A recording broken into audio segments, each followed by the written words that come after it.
Hi friends, welcome back to my channel. எல்லாருக்கும் வணக்கம். இன்றைக்கி என்ன ரெசிபி பார்க்க போகிறோன்னா மேங்கோ ஸ்டிக்கி ரைஸ் தான் பார்க்க போகிறோம். வாங்க இதை எப்படி செஞ்சேன்னு வீடியோக்குள்ளே போய் பார்க்கலாம். இதுக்கு மாம்பழம் ஒன்று எடுத்து வச்சுக்கோங்க. அடுத்ததாக 1 கப் அளவுக்கு துருவன தேங்காய் எடுத்திருக்கேன். தேங்காயில் பின்புறமாக இருக்கிற அந்த ப்ரௌன் கலர்லாம் எடுத்துட்டு போடுங்க. நல்லா வெள்ளையாக வரும் தேங்காய் பால். நான் இன்றைக்கி எடுக்காமல் தான் துருவி வச்சுருக்கிறேன். அடுத்ததாக இதை மிக்ஸி ஜாரில் போட்டுடலாம். போட்டுட்டு கொஞ்சம் போல் தண்ணி ஊற்றி நல்லா அரைச்சி எடுத்துக்கறணும். இப்போ நல்லா அரைச்சி எடுத்தாச்சு. இதை இப்போ வடிகட்டி எடுத்துக்கரலாம். நல்ல திக்கான பாலாக எடுத்து வச்சுக்கோங்க. இந்த டிஷ்ஷு ரொம்ப சூப்பராக இருக்குங்க சாப்பிட்றதுக்கு. மாம்பழம் சீசனில் இந்த மாதிரி செஞ்சு சாப்பிட்லாம், ரொம்ப டேஸ்ட்டாகவும் இருக்கும். இப்போ இந்த மாதிரி திக்கான பாலை எடுத்து வச்சாச்சு. மறுபடியும் அரைச்ச தேங்காவோடையே இன்னும் கொஞ்சம் தேங்காய் தண்ணி ஊற்றி நல்லா அரைச்சிட்டு வடிகட்டி எடுத்து வச்சுக்கோங்க. இந்த பாலையும் தனியாக எடுத்து வச்சுக்கோங்க. இது சாதம் வேக வைக்கிறதுக்காக எடுத்துக்கிறோம்.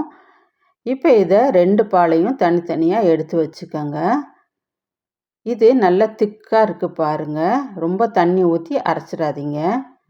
இப்போ 1 கப் அளவுக்கு அரிசி எடுத்துக்கிறேன். எடுத்துட்டு நல்லா கழுவிடுங்க. 2-3 தாட்டி. பச்சரிசி தான் எடுத்திருக்கேன். கழுவிட்டு ஒரு 6 மணி நேரம் இல்லை 7 மணி நேரம் ஊற வச்சுருங்க. இது நான் ஏற்கனவே அரிசி ஊற வச்சுட்டேன். இப்போ ஸ்டவ் ஆன் பண்ணிவிட்டு ஒரு அடிகனமான பாத்திரம் வச்சுக்கோங்க. வச்சுட்டு தண்ணி ஊற்றிக்கோங்க. தண்ணி ஊற்றிட்டு கொஞ்சமாக உப்பு சேர்த்துட்டு நம்ம ஊற வச்சுருக்க அரிசியை தண்ணியே இல்லாமல் இதோட சேர்த்து ஒரு 5 நிமிஷம் வேக வச்சுருங்க. இந்த மாதிரி பாதி வெந்து வந்துடும். இந்த சமயத்தில் நம்ம 2வது எடுத்த பாலை இதோட சேர்த்துக்கலாம். தேங்காய் பாலை சேர்த்துட்டு இதையும் நல்லா மிக்ஸ் பண்ணி ஒரு 5 நிமிஷம் வேக வைங்க. இந்த மாதிரி ஊற்றும் போது தான் ஸ்டிக்கியாக வரும் ரைஸு. இப்போ பாலெல்லாம் சுண்டி வெந்து வந்துடுச்சு. இந்த சமயத்தில் 100 கிராம் அளவுக்கு ஜீனி சேர்த்துக்கோங்க. சேர்த்துட்டு அதுவும் நல்லா கரையிற வரைக்கும் மிக்ஸ் பண்ணி விட்டுருங்க.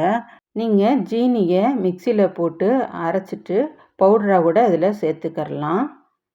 இப்போ நல்லா கரைஞ்சிருச்சு ஜீனியெல்லாம். ஃப்ளேவருக்காக இதில் கண்டென்ஸ் மில்க் சேர்க்க போகிறேன். இதையும் சேர்த்துட்டு நல்லா மிக்ஸ் பண்ணி விட்டுருங்க. உங்கள்கிட்ட கண்டென்ஸ் மில்க் இல்லாட்டி ஏலக்காய் கூட 1 சேர்த்துக்கரலாம். இப்போ எல்லாத்தையும் மிக்ஸ் பண்ணி விட்டுருங்க. இந்த மாதிரி கண்டென்ஸ் மில்க் சேர்க்குறதுனால சுவையும் கூட கிடைக்கும் உங்களுக்கு. இப்போ இது ரெடி ஆயிடுச்சு. ஸ்டவ்வை ஆஃப் பண்ணிவிட்டு இதை அப்படியே மூடி போட்டு வச்சுருங்க. நல்லா செட் ஆயிரும். இப்போ வேறு ஒரு பேன் அடுப்பில் வச்சுக்கோங்க. வச்சுட்டு நம்ம முதல்ல எடுத்த தேங்காய் பாலை சேர்த்துக்கோங்க. சேர்த்துட்டு கொஞ்சம் போல் உப்பு, கொஞ்சம் போல் ஜீனி சேர்த்துக்கோங்க. சேர்த்துட்டு இதை நல்லா கரையிற வரைக்கும் மிக்ஸ் பண்ணி விட்டுருங்க. அடுத்ததாக 1 ஸ்பூன் அளவுக்கு அரிசி மாவு, கொஞ்சம் போல் தேங்காய் பால் சேர்த்து நல்லா கரைச்சிட்டு அதையும் இதிலே சேர்த்துட்டு ஸ்டவ்வை சிம்மிலே வச்சு இந்த மாதிரி கிளறி விட்டுக்கிட்டே இருந்தீங்கன்னா நல்லா திக்கான பேஸ்ட்டாக இந்த மாதிரி உங்களுக்கு கிடைக்கும். இப்போ இது 2மே ரெடி ஆயிடுச்சு. இப்போ நம்ம மேங்கோ கட் பண்ணிக்கிறலாம். இந்த மாதிரி தோலெல்லாம் எடுத்துருங்க. எடுத்துட்டு நீல வாக்கில் நறுக்கணும். நறுக்கி இந்த மாதிரி பிளேட்டில் அரேஞ்ச் பண்ணிக்கோங்க. அடுத்ததாக நம்ம வேக வச்ச ஸ்டிக்கி ரைஸு அதை ஒரு பவுலில் போட்டுக்கோங்க. போட்டுட்டு இந்த மாதிரி மோல்டு பண்ணி எடுத்துருங்க.